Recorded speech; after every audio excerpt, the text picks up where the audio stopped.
Good evening once again, and a very warm welcome to what I'm very interested in as a topic. Building a company out of India, and in fact, the session before that also relates to this. That will be a $1 trillion company. Now, that's just to capture the headline, but I'm sure all of you will understand this sentiment. And my guest is someone who understands this subject very well because he's one of India's topmost consultants and knows the pulse of industry and corporations like perhaps no one else. Romal, welcome once again. I want to begin by getting to hear from you your understanding of this aspiration that we believe fits in with the $32 trillion economy target, because if we are going to grow 8 times, obviously our companies will grow equally. But what are the ingredients that are necessary at this stage to aspire for a $1 trillion Indian company? Thank you, Siddharth. Thank you for inviting me. Today there are in the $10 trillion or $9-10 trillion companies, pretty much majority of them of the US. One is Saudi Aramco. So some key ingredients, I think. First is, if you look at innovation or R&D spend, we probably spend 0.6%, whether on the government or in the private sector. If you look at, for example, top Microsoft or NVIDIA or somebody else, would probably be closer to 10% is what they would invest to their top line. If you take countries like Israel and South Korea, they would probably be 6.5%. So we're 0.6%.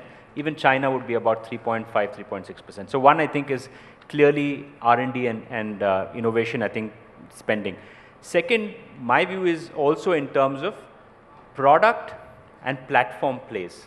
So what I mean by that is, and to give an example, and you can extend that. If you take NVIDIA, everybody understands is obviously a chip company, is making chips, and everybody wants to buy those chips. But what NVIDIA is really doing is creating platforms where either you could build AI models, you could build GPU-based data centers, you could, for example, create omniverse platforms of factories. So they're not selling a chip, they're selling a platform.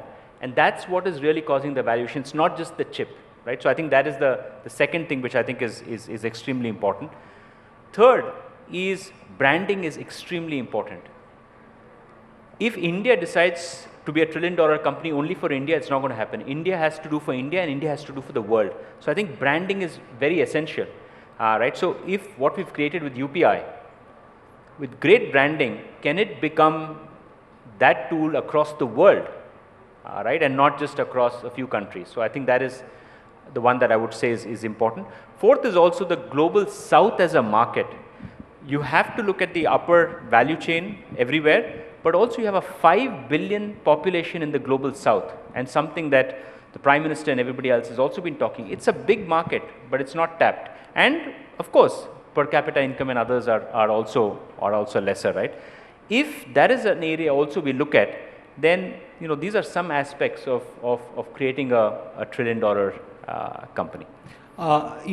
Creating a $1 trillion company is not just like a flat aspiration, because if a company were to reach $1 trillion, imagine the impact it would have on the economy, on jobs, on the level of innovation, R&D that you spoke about. Let's now turn to another critical element on this journey. What are the sectors that can take us to that target of $32 trillion? What will drive India's future industrial growth? Yeah. So Siddharth, now there are a few sectors, but let me just take an example of energy as a sector, right?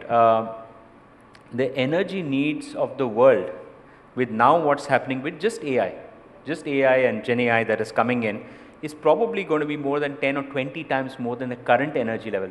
So people are saying today you need small nuclear reactors to now start coming into mainstream production. So not just having large scale, this thing, but small nuclear reactors to do it. And if that kind of energy consumption is not going to be easy at all. So energy, whether it's renewables, hydrogen, all of those, I think that is going to be significant. Tech as a sector, because what's going to happen is you have now agents, you have agentic, Gen AI, you have quantum coming in, you have physical robots coming in. So I think the tech world and the connected devices, you've always covered telecom, you know that, but this is truly if there are 8 billion people, but you're talking about maybe 100 billion devices connected to each other. So clearly that is an area. And I would also say in some things, right, for the $1 trillion economy, $1 trillion company, as India, we've always been doing something that somebody else has already done. Semiconductors, even AI, we're doing, and we're good at it. But today in the new areas, let's take quantum. Can India be that which is really, in terms of quantum will come, and sometimes bets can fail, but if quantum can succeed, it can do many, many more things. So can we be the front runner of quantum? Can we be the front runner in space? And I talk about space because today rare earths is a big challenge. We know that rare earths pretty much, you know, there are very few countries that dominate rare earths. But think from space and from meteorites, you can extract a lot of these rare earths. And one meteorite has enough for the whole world. We have many, many meteorites across the world. So can we do things? So these are the areas, new age, whether it's space, whether it's energy, whether it's areas like quantum, will really make a big difference. You spoke about going global, and that's not a journey that is new. It's happened for pretty much many years. There are storied Indian corporations that have gone overseas, and in this edition of Business Today, we reflect on the Indian MNC, as we call it. But I want to ask you, can we crack global markets without ensuring that value creation also shifts to India and we get that home base advantage, possibly like a China? Or do you think there's a different model that will evolve and needs to be explored? No, I think the value creation can definitely happen out of India, and it should happen out of India, because I think that is what will make. But for me, the most important part is, I mean, there is capability at what I call as at a corporate, at a promoter level, at a CEO level, and others. And frankly, having worked across more than 40-50 countries, the capability that we have right at the top is actually quite phenomenal. We really have very strong capabilities. The second question is that if you want to go global, you will have to focus on how to brand. And I think that is an area that is not taken as seriously as probably some of the other areas. So branding. We had the creator of Incredible India on a session earlier today, and he made this pointed remark that don't change that brand because it's going to stay. But since you said that, I interjected to give that as an example of brand building in the larger national context. Yeah, because if that is something, and as I say, right, I mean, just let's take UPI, phenomenal innovation. But I think it would also need a brand building to take it across to every country in the world and replace a lot of other things. So Indian companies will have to focus on that if you have to truly go global. And it is an area that I think does need focus. Of course, you need many other things. You need to be the first off the block. You need to be more innovative. But branding is critical as well. Romal, we are talking at a time when global trade has been thrown into tumult. We had Minister Goel answer that question, but my question to you is slightly different. Having worked and known so many industries across India and in your larger footprint in South Asia as well, what do you think is the immediate impact that is going to happen on account of what is happening with the US for us, and how should Indian industry come out of this? Yeah. It is always a difficult, I mean, because the trade wars is okay as long as there is certainty. Whatever is the rate, I mean, the rate may be high. As long as there is certainty, people can still plan and think through what they want to do. But when there is not so much certainty, it may go up, it may come down. That becomes a bit of a challenge. But the way I look at all of this is, necessity is the mother of all inventions. So if you are forced, right, because of the tariff wars, you are going to struggle with a particular market, Then, like I said, Global South, is that a market that you need to open up significantly? Look at newer avenues, look at newer ways of doing things. So my view is innovation and constraints will force innovation. And India has done well in constraints, has always done well in constraints. So I think we will figure out our way during this whole crisis. But it is okay. I don't think we need to be overtly worried and say that everything is going down. I think I mean, even the trade wars, what is happening, I think it's a question of time. It will get okay. Let's turn to another subject that you know very well yourself, which is technology. And I was struck by this statement by Sam Altman that India is the largest user base for ChatGPT. We've seen that in countless other sectors, particularly in social media, where India feeds into mass numbers and gigantic numbers. Should we feel happy about this development, or should we feel a tinge of sorrow that we have not been able to develop product companies in the technology space of the kind that perhaps OpenAI is? So if you obviously look at the United States and all the big tech companies, a lot of it is powered by Indians only. So the products, while of course in India we may not be building as many products, but it is being built in the US. So there is clear capability there. And the OpenAI one, of course, not just the users, but even in the paid user segment, I look at everything as an opportunity. The paid user segment, India is among the top 4-5 countries, if I'm not mistaken, for OpenAI, right? Which is quite phenomenal. Because you have to pay in dollars. Yeah, we are paying in dollars. That means that's an opportunity for our companies as well to say that those kind of models can work. But the movement towards, we've been tremendous in services, and I think we can clearly say we are world class in services. But the movement towards product plus services, I think, because it's a very interesting combination. It's beyond just the product. The product plus services is a niche segment, and I think that is a segment that we need to focus on and build more for the world, and give enough whatever incentives, everything else to build that in India. 1999 gave birth to the Indian IT industry of the size and shape that it is today, $300 billion plus in revenue. That was Y2K. But a lot of people now say that 30 years, 35 years of good profits, understanding the whole globe, working across practically every country, yet Indian IT seems to be at the crossroads with the advent of AI, and the entire model is under question. If you look 30 years ahead, will there be an Indian IT industry of the kind that we see today even left? My personal view is that the Indian IT industry will be even more significant 13 years rather than now. And there is this view that, okay, AI comes in, agentic comes in, and all of software and everything else you'll not need people. That's not the way. That's not the case. You'll still need people, because you will be building software and building custom software for a lot more different things. Newer business models are going to come in. So you will need people. And the only thing which I would say is, as Indian IT companies, where I think the one journey, in the services journey, they have moved, they will, even on the AI, my view is that we have moved ahead. We may not have all the products, but in terms of just building product, you need a different mindset, you need a different set of team to build things, and it takes time. Why haven't they been able to do it, despite all the free cash that they have on their books?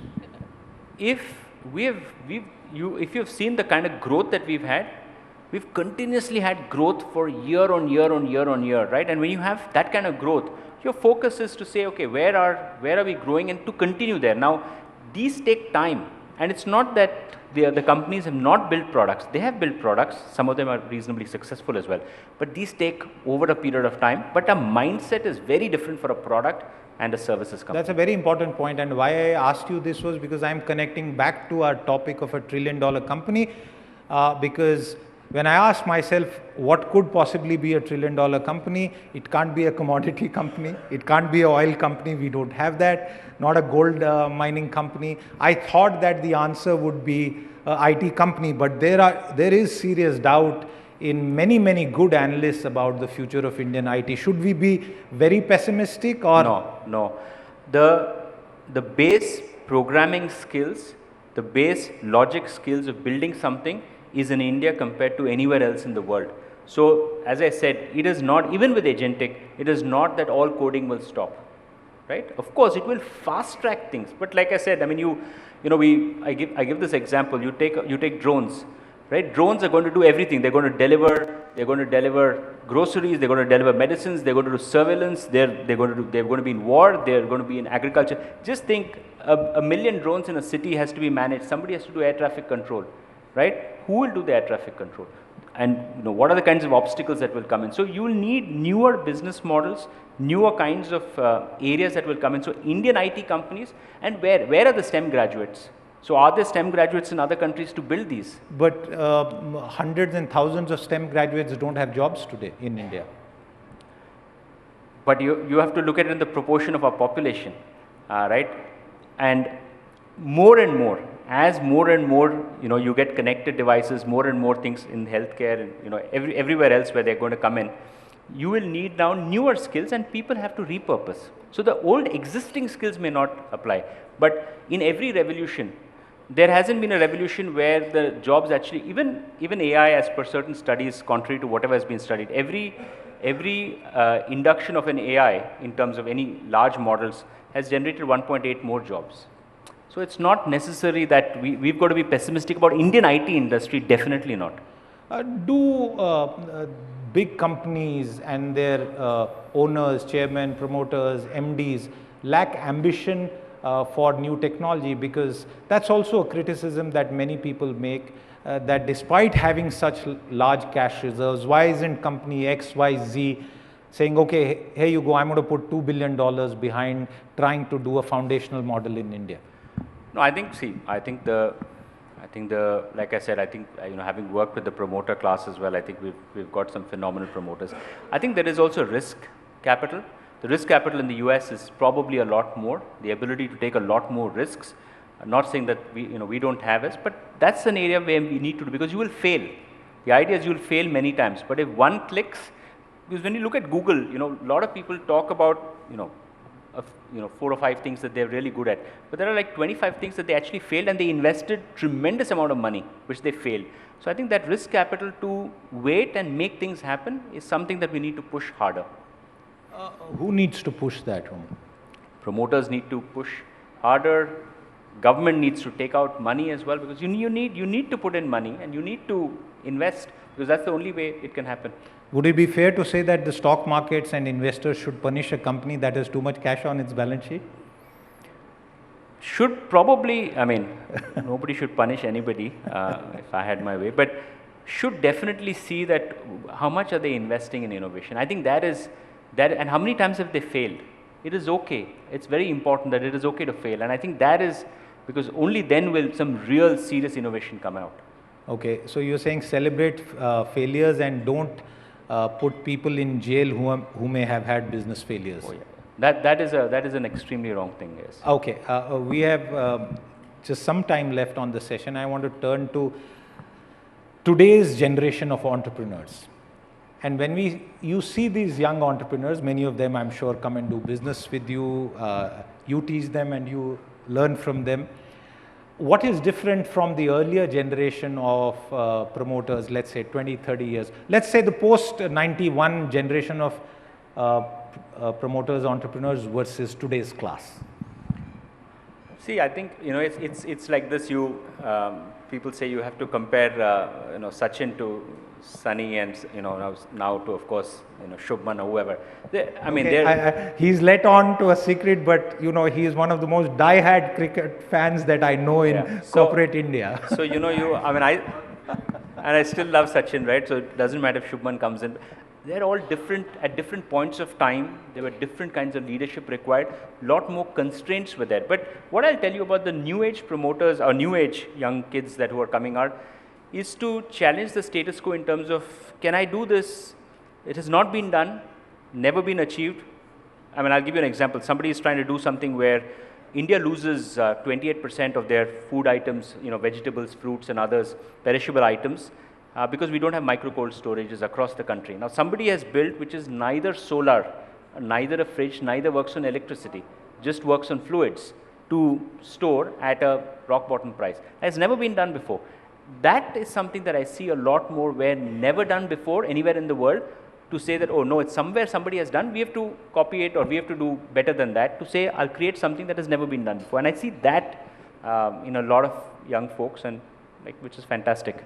One final question to you. You are one of the youngest CEOs of a professional services firm of its size and scale in India, and I want to ask you, maybe it's too much to ask what Deloitte India will be 25 years down the line, but as far as you can see in the horizon, what will Deloitte India be? It's always difficult, but I said that every fourth employee of Deloitte in the world is an Indian. In 5 years, I hope that 1 in every 3rd person is an Indian, and in 1 in 25, maybe everybody is an Indian. Will you be a $1 trillion company? I hope so. All right. Thanks very much, Romal, for joining us here today at India at 100. And very clearly, if India is to become Viksit Bharat and reach that level of aggregate output, it's clear that that will be driven by large corporations, large companies, and a $1 trillion company is not just a headline, it's an ambition that every person in corporate India, everyone who wants to do business and be an entrepreneur should have. Romal, thank you very much for trying to expand on that journey. Thank you, Siddharth. Thank you. Thank you so much, Mr. Shetty. Huge round of applause, ladies and gentlemen. May I please request you to stay back while I invite Alok Nair, CEO Business Today, to